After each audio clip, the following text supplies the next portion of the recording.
Alan Turing was a very significant figure in the 20th century. He was one of Britain's greatest mathematicians.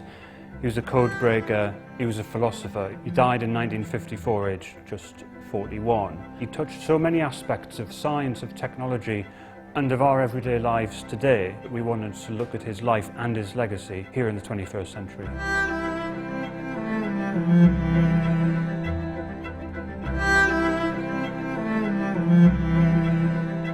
Alan Turing's fairly well known for being a pioneer of computing.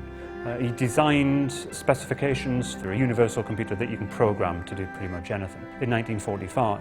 The result of that was a machine called the Pilot Ace. The Pilot Ace, in its day the world's fastest computer, is the star of the show here at the Science Museum. It's a way into seeing how he thought. I don't think it's too fanciful to say that it's Alan Turing's mind made into metal and glass valves.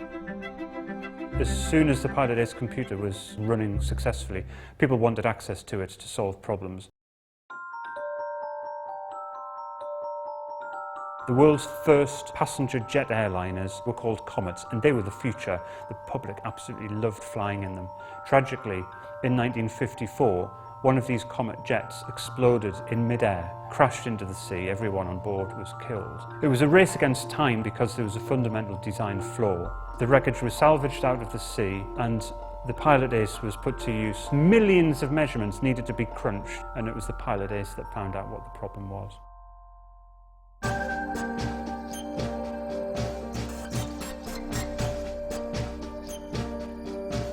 It was very important to us that we chose a biographical focus to the exhibition. It's not just a story of like a lone genius. He was working with many other people. It's been very interesting for us to kind of track the threads of some of his motivations. We were very pleased to be able to show a rather moving set of archives lent to us by the family of a boy called Christopher Morcom, written by Alan Turing when he was a teenager at school in Dorset. Christopher Morcom was in the year above Alan Turing at school. Alan Turing was absolutely besotted with him. The tragedy came when Christopher Morcom died, aged 18, from tuberculosis. Alan Turing was heartbroken, and from that moment on he started to think about ideas about whether the mind could live outside the body. And he started to sketch out these ideas in an extraordinary set of writings, including one called The Nature of Spirit. And that's very much what he was working on later in his life.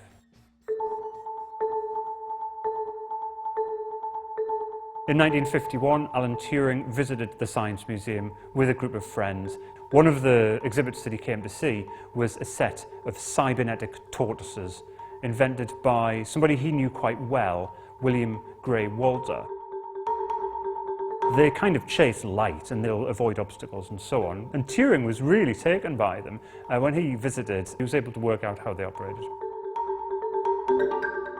Alan Turing's probably most famous for his work at Bletchley Park in the Second World War as one of the codebreakers, helping to decipher German military messages.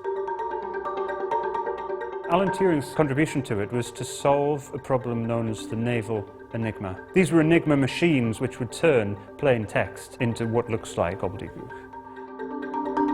But also he broke the codes of society. He was convicted under anti-homosexuality legislation in 1952 of what was called gross indecency, and given a choice of either imprisonment or a chemical castration, he chose to undergo this chemical treatment. But a few months after the end of his treatment, he decided, it seems, to take his own life.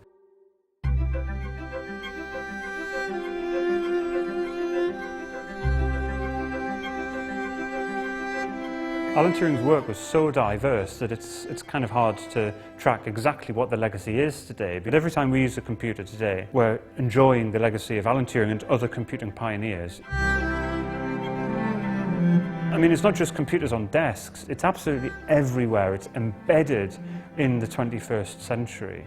I can't help thinking that if he could have used any of the kit that we've got today, it would have just been a remarkable thing to see.